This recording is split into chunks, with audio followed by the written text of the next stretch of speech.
Hey guys, it's Jason. Real quick message before we get to the main episode. Huge thank you to all our new followers and subscribers and viewers. We just passed 30,000 views, which is insane for only being here a year. Also, huge news. If you follow us on Patreon, we officially just hit the $50 a month mark. If we can sustain $50 a month the next few months, that means I get to do a book for GameRave, an actual physical printed book and ebook, etc. I actually decided what system we're going to do it on, and it's going to be a nice small one to get things going. But I am so excited, I cannot wait. Thank you so much, guys. If you guys haven't contributed yet, hit the Patreon page, follow the link right here. Donate. I send postcards out for the big ones. It's all cool. The other big news is that my buddy Ken, who does all the music for GameRave, has actually released more of his tracks over at bandcamp.com. Click the square right there. If you guys have never listened to his music, you need to.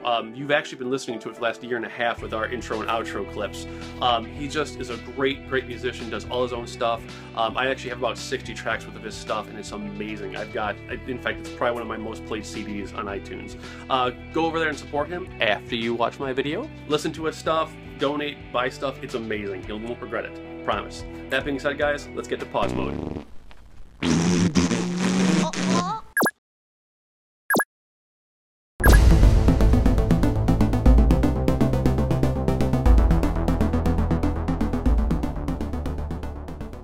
Hey everyone, it's Jason from GameRave.com, otherwise known as Danger Boy, and this is Pause Mode. So today on Pause Mode, we are going to talk about Panic! And I don't mean at the disco. Panic was released on the Sega CD in 1994 by Data East, and it was actually one of their first games released for the system. The game is hard to explain. It's basically a button-pushing puzzle game. And that's it. You basically are presented a panel of buttons, and you press it, and you see what happens. The game's storyline is basically that the world is taken over by computers and machines going out of control, and you have to deliver a antivirus solution to the main computer server. You are doing this by having you, Slap, and your dog, Stick, be transported via your Sega CD into the computer network.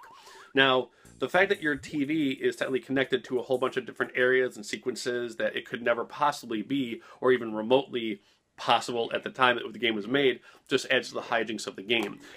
There's literally no seriousness at all whatsoever. In fact, if you go into this game expecting to play a real game, you're gonna hate it. If you go in thinking, hey, I should have done 3 shots of acid before I did this, then now you're in the right mindset.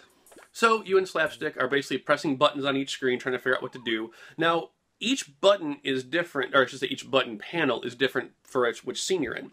There could be 3 buttons, there could be 9 buttons, it doesn't matter. It changes based on what's going on. Now, as I said, the object of the game is to get to the center of the core. And when you bring up the map screen, you can see this huge pyramid scheme of rooms and links and so forth. It's actually possible to go back to a previous room by accident, or you can actually die. There's only like 4 ways to die in the game, but it's still possible. As far as the game's responses to your button presses, some are humorous, some involve actual real-world objects like the Mona Lisa, various landmarks and so forth, and the rest are just some bizarre Japanese humor that didn't come over real well in the translation, including a fat sumo wrestler and a really weird Cupid-looking guy that likes flowers and makes references to flowers. The game's also fairly deep for how simple it is. There's actually over 1,000 different scenes you can see based on your button presses. I actually beat the game years ago, and I don't really remember how hard it was to beat the end boss. I'm pretty sure it was just a button press, but I do remember being that only one of the buttons would work. All the rest would either send you back or send you to the 1 kill screen. What's funny is that Panic, in and of itself, while more or less a commercial failure when it was released, is actually almost a Sega CD equivalent of an app game nowadays. This is a type of something you would just download for free on your phone, just mess around with, and the fact that it's kind of come full circle as everyone's playing these simple games, almost like the old Facebook games like Mafia Wars and so forth, is kind of funny. Now, Panic is one of those rare games where it's actually not a rare game, but it is obscure and in demand. If you do find Panic, I expect to pay about $20 to $35 for a complete nice condition copy. It's totally worth it. If you don't mind basically just being a lab rat and pressing buttons to see what happens, the game's actually pretty fun. In fact, it was so much fun that years ago when I beat it the first time, I actually sat down and mapped out the entire game. you can actually download my original FAQ for it from GameFAQs.com. Just check out the link below and use that as a follow-through on the game. Alright guys, one last little tidbit.